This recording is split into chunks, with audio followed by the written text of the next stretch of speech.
I sat behind my desk, staring at the stack of overdue notices in front of me as if they were a puzzle I couldn't quite solve. The Willow Creek Library was a charming place, quaint even, but it was also a little chaotic. Shelves were slightly disorganized, the Dewey Decimal System seemed more like a suggestion than a rule, and the patrons, well, they were a different story altogether. But I, Brooke Harper, was here to change that. Fresh out of library, school, and armed with a fierce dedication to order, I had just inherited the head librarian position, and I was determined to modernize this place, starting with the most pressing issue: overdue books. At the top of my list was June Davidson, local artist, free spirit, and notorious for her borrow and forget habits. Her copy of Gardening for Beginners was 6 months overdue. 6 months. I'd tried sending her notices, 3 of them to be exact, but she hadn't so much as responded with a sorry or a here's when I'll bring it back. Nothing. Zilch. 0. Sighed and grabbed the latest notice, slipping it into my bag. It was time to take matters into my own hands. June Davidson might be a free spirit, but she wasn't above the law, or, in this case, the library's policies. The bell above the library door chimed as I stepped out into the crisp morning air. I knew June's studio was on the other side of town, nestled between a quirky little cafe and a vintage shop. I'd seen her around a few times. She was hard to miss, with her wild curls and paint-splattered overalls. But I'd never actually met her. Not yet. When I arrived at her studio, the door was open, and the sound of jazz music floated out. I knocked lightly on the doorframe, and a voice called out, "Come on in." I stepped inside, and my eyes immediately widened. The studio was a lot. Paint canvases in various stages of completion leaned against the walls. There were pots of paint, half-finished sculptures, and what looked like a collection of random knickknacks arranged in a display case. In the center of the room, June Davidson stood at an easel, her hands covered in paint as she worked on a vibrant landscape. She glanced over her shoulder, and her eyes lit up when she saw me. "Hi," she said, her voice warm and cheerful. She wiped her hands on a rag and walked over to me, her movements relaxed and carefree. "Can I help you with something?" "Hi," I said, trying to sound professional. "I'm Brooke Harper, the new head librarian at Willow Creek Library." June's face lit up with a smile. "Oh, I've heard about you. You're the one who's supposed to whip the library into shape, right?" I nodded. "That's me. And speaking of which," I pulled the overdue notice out of my bag. "I'm here about your book, Gardening for Beginners. It's been overdue for 6 months." June blinked, clearly caught off guard. "Oh, that old thing. I totally forgot I had it." I raised an eyebrow. "Forgot? For 6 months?" She shrugged, her smile never faltering. "Time flies when you're having fun, right? Don't worry, I'll bring it back. Eventually." "Eventually," I repeated, trying to keep my tone even. That's not exactly reassuring. June chuckled, her eyes crinkling at the corners. "Oh, come on, it's just a book. I promise I'll bring it back. Scout's honor." I sighed. This is the 3rd notice I've sent you, and now I'm here, in person. I need that book back. She tilted her head, studying me with an amused expression. "You're really dedicated to this, aren't you? I kind of admire that." I crossed my arms, trying to stay firm. This isn't about admiration. It's about following the rules. June stepped closer, and I found myself involuntarily stepping back. "Rules are made to be broken, don't you think?" she said, her voice playful. Or at least, bent a little. I frowned. "No, I don't think that at all. Rules are there for a reason." She laughed, a light melodic sound that made me feel inexplicably off balance. "You're kind of intense, Brooke Harper. I like that." I narrowed my eyes. "I'm just trying to do my job." She held up her hands. Okay, I'll bring the book back. I promise. But can I ask you something?" "Sure," I said warily. "Why are you so focused on this one book? There must be more important things to worry about." I hesitated, then admitted, "Because it's the principle of the thing. If I let one person ignore the rules, where does it stop?" June smiled again, her gaze softening. "You know, sometimes it's okay to let things slide a little. Life's Too short to sweat the small stuff? I opened my mouth to argue, but something about her expression stopped me. She wasn't being stubborn or defiant. She genuinely didn't seem to understand why this was such a big deal. And for a moment, I wondered if she was right. Was I really making a mountain out of a molehill? But then I reminded myself of all those library school lectures about the importance of maintaining order and enforcing the rules. I couldn't let this slide, not even a little. "Look," I said finally, "I'm not asking you to bring it back because I'm some kind of book dictator. I'm asking because it's part of a system that's supposed to work for everyone. And if one person doesn't return their books, it disrupts the whole system." June sighed, but she nodded. "Okay, fine. I'll bring it back. But can I at least finish the project I'm working on first? It's kind of important." I narrowed my eyes. "What project?" She gestured to her easel. "I'm working on a series of paintings inspired by gardening. And guess what? That book is my Bible right now. I really need it." I groaned inwardly. Of course, she needed the one book I was trying to get back. "You've had it for 6 months. If you needed it so badly, why didn't you just renew it?"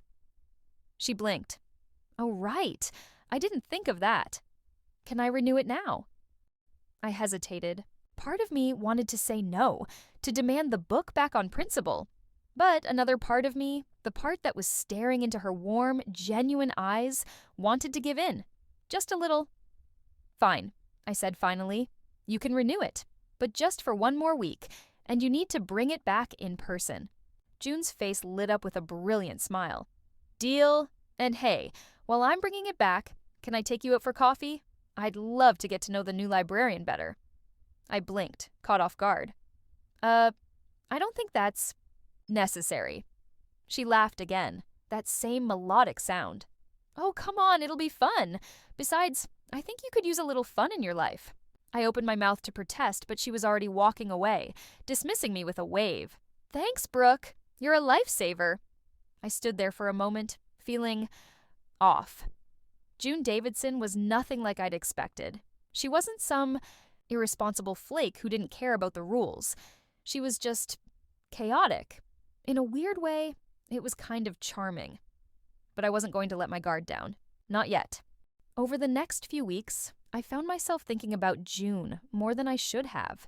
She was always popping up around town, her curly hair tied up in a colorful scarf, her arms loaded with canvases or plants, or whatever project she was working on. And every time I saw her, she'd wave and call out, "Hey, Brooke, don't worry, I haven't forgotten about the book." She was infuriating.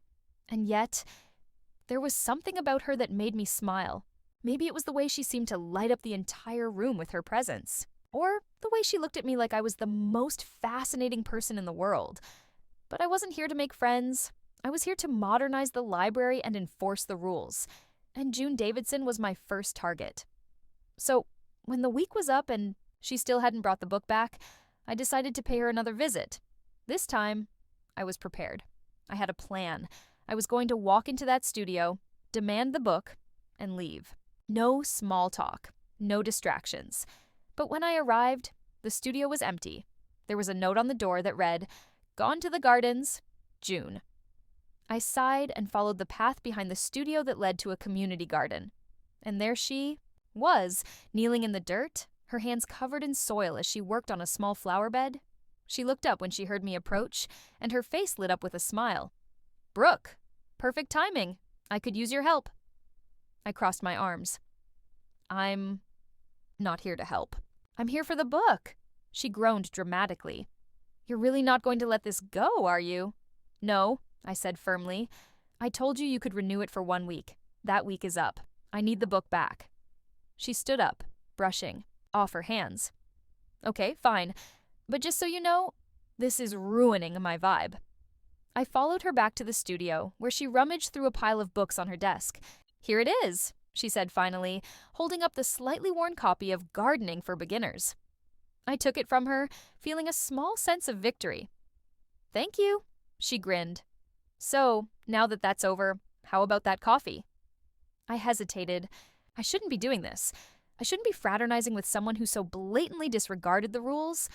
But there was something about June that made me want to say yes. Just coffee, I said finally. And no more excuses about overdue books. She laughed and held up her hands. Scout's honor. Over coffee, June was even more charming than I'd expected. She talked about her art, her passion for gardening, and her quirky little projects with an infectious enthusiasm that made me find myself laughing more than I had in weeks. And when she asked me about my job at the library, I found myself opening up in ways I usually didn't.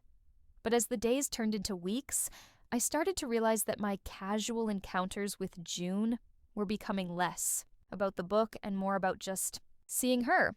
I'd run into her at the cafe or happen to be walking past her studio when I knew she'd be there. And every time she'd smile and wave, and I'd feel that little flutter in my chest that I couldn't ignore. Wasn't supposed to feel this way. I wasn't supposed to be drawn to someone like June Davidson, someone who represented everything I was trying to control. But there was something about her chaotic energy, her sunshiny disposition that made me want to let go of my tightly wound rules and just be. And then there was the library board member, Mr. Thompson, who seemed to take great pleasure in reminding me of my duties every chance he got. A library is a place of order, Miss Harper, he'd say, his voice dripping with disapproval. Not some chaotic playground. I knew he wasn't just talking about the library, he was talking about me, about the way I was starting to let my guard down around June, but I couldn't help it. June Davidson was like a breath of fresh air in a world that had always been too structured, too predictable, and as much as I tried to fight it, I couldn't deny the way I felt whenever she was near. As for June, well, she seemed to be enjoying the chase. She'd tease me playfully about my stickler nature, but there was a softness in her eyes when she looked at me that made me think she might actually like me too. But neither of us was willing to admit it. Not yet. One afternoon, as I was shelving books in the fiction section, I heard a familiar laugh echoing through the library. I turned to see June standing at the circulation desk, chatting with one of the other librarians. When she saw me, she grinned and walked over. "Hey," she said, her eyes sparkling with mischief. "I was just telling Margaret about my latest project. Want to see?" I hesitated, but she was already pulling out her phone to show me pictures. And as I looked at the vibrant, colorful images of her art, I found myself genuinely impressed. "These are amazing," I said, meaning it. She beamed. "Thanks. I'm really proud of how they're turning out." I glanced at the clock. No, I'm almost done here. Maybe I could, take a look at your studio sometime?" June's grin widened. "I'd like that." And just like that, the walls I'd built around myself for so long started to crumble. Love. In the stacks. It wasn't easy, of course. There were still moments when June's chaotic nature clashed with my need for order. There were still days when Mr. Thompson reminded me of my duties and made me question whether I was making a mistake. But every time I looked into June's eyes, I knew it was worth it. Because in the end, love isn't about rules or deadlines or neatly ordered shelves. It's about finding that perfect balance between order and chaos, between structure and spontaneous.